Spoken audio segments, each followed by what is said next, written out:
Okay, hello everyone. Welcome to our first session of our monthly series of 10-minute chats with a woman in computer science. I am Maris Tarellas, and Hi, I'm Beatrice Taylor. yeah, we're like really excited to be co-creating this space. And yeah, today we have our first guest, Anna Schroeder. Thank you so much for agreeing to come today. And Anna is a PhD student and POND in CIMIC. And yeah. So Anna, can you tell us a little bit about your current research? Could you do it in a sort of like elevator pitch style? So kind of brief summary. So my research is looking into Alzheimer's disease and specifically looking at how Alzheimer's disease spreads through the brain. And it's thought that there's a couple of possible hypotheses about how it spreads through the brain, and one of them is that it's the Alzheimer's disease pathology spreads through the brain structural connections, which we can estimate from diffusion MRI using a method called tractography. However, tractography has a lot of errors in it and a lot of false positive connections mainly. So when we use those models when we use that structural connectome in our models of how disease spreads, we are basically have a massive dependency on this very inaccurate structural connectome. So my research is looking into whether we can sort of quantify or estimate some of the errors from tractography and use those in our network spreading models to try and improve them. It's really interesting. Yeah. Yes, thank you, Anna. And okay, so this is your work. What about what do you do outside of work? Do you have any, or what do you do with your spare time? I spend a lot of time sort of seeing friends, a couple of hobbies that have mainly sort of focused on since lockdown. I've been I really like cooking, so that's always been a hobby. Learned how to do a bit of gardening recently, growing some chili plants at the moment. And then a couple of other things I do a little bit of. Learned how to do a little bit of embroidery recently, and some crochet as well. and sometimes, I used to do a bit of boxing, which was fun as well. Nice. Lockdown. Okay, so now, I think you know already that we're kind of working a lot on making the space. That's where we're in UCL, and to make it a space a bit more safe and comfortable for people who have periods. And yeah, you have previously, before this interview, to agreed to talk about your experience in the chat. So if you want to say anything, like a story, a thought, something related to what it feels to be a person who has a period in the department. Yeah, so I actually don't have periods because I'm on a form of contraception which just sort of stops them. First, I've got the hormonal coil. When I first got that, it was extremely painful. And I remember having to sort of thought I could work that day and just sort of had to go home and lie in bed and take the day off. So I guess that's a bit of a horror story related to periods.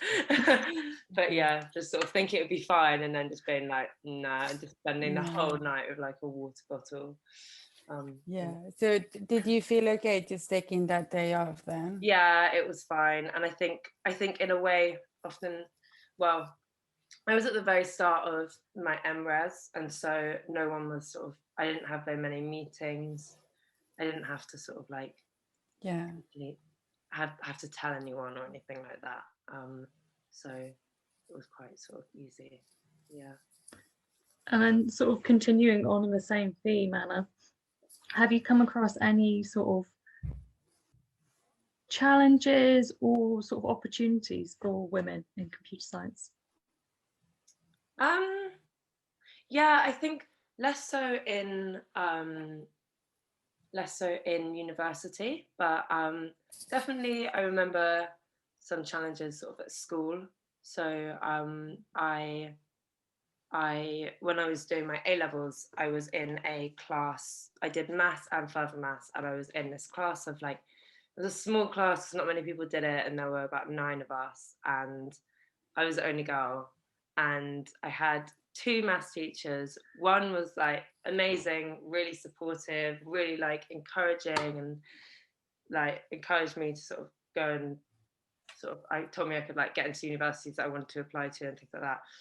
Another one was just sort of really definitely just didn't think I was gonna sort of get anywhere. He would always be like surprised if I like finished the exercises before the boys, or like, and that was quite sort of, I guess, quite demoralizing, because you were sort of already quite outnumbered and you already felt a little bit like, I saw the boys and me, and like, yeah.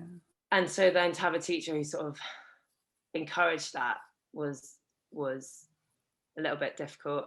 But I was lucky to have a teacher on the other side who was like very much thought I was gonna succeed. So yeah. Yeah, you know already, but like, please send that teacher your PhD thesis. Yeah. Exactly. Yeah. So on a slightly lighter note, Anna, could you tell us about something fun or interesting you learnt recently? It can be to do with computer science and what you work on, or completely unrelated, nothing to do with it at all. Fun fact. Yeah, fun fact. I was trying to think of sort of like some good ones, but I'm not sure I got one that I learned recently that was about how pineapples grow and how you can like grow a pineapple. So how can you do that? have you ever seen a pineapple plant? They're quite weird. They're sort of, you have this like big sort of, they're spiky, aren't they? Yeah, you have this like spiky bush at the bottom, and then just a single pineapple growing out of the top of it. But how you start a new plant is you chop the top off a pineapple. So you take the like spiky bit, just a spiky bit, put it in some water, it will grow some roots, put it in soil, and that spiky bit becomes the like new bush that then another pineapple just grows out of. Pretty weird. Pineapple. Your garden skills are on cool. So now we've talked a bit about like your past and your present, what you do. Do you have any like future plans right now? Yeah, nothing sort of concrete right now. I think I'm in the second year of my PhD, so I've got about a year and a half left. And I think after that, I'm not sure really. I think possibly stay in academia or join a company or something like that. It's a bit, I would really like to join a company at some point, because I feel like up till now I've just been working went straight from uni to a job as a research assistant and then straight to a PhD. So I've only been in sort of academia, and I would really like to sort of experience the other side of where the research sort of might be used in industry, and also just to work more in a team. I think that it's really nice in academia that you get to have this complete ownership over a project. You get to do the whole thing yourself. It's really cool. But also, I think it would be nice to experience what it's like working in a big group on a project. Yeah. And then final question for you, Anna, is are there any sort of changes that you'd really like to see in computer science, maybe in relation to women in computer science or more generally? Yeah, well, I was actually thinking back to the sort of topic of periods. I was thinking about this earlier today. This is a very small change, but I think it's very easy to implement in the department. And I know that lots of other departments, or lots of other places do it. It's just things like sort of sanitary products free sanitary products in the toilets, things like that. So easy to do, and I guess no one's really sort of thought about it. In more sort of overall changes, big changes that I'd like to see in computer science, just more women sort of at the top. I think that generally have a lot of quite even ratios of men to women in sort of the, you know, in undergraduate, and it just sort of depletes as you go. I'm not sure if that's the right word, but yeah, as you go higher up, you just sort of see fewer and fewer women in those roles. And if we could get more women at the top, it would probably encourage more women to join at the bottom. Completely. Yeah. So I know that's quite difficult, but obviously a lot of people are working, like doing small things, you know.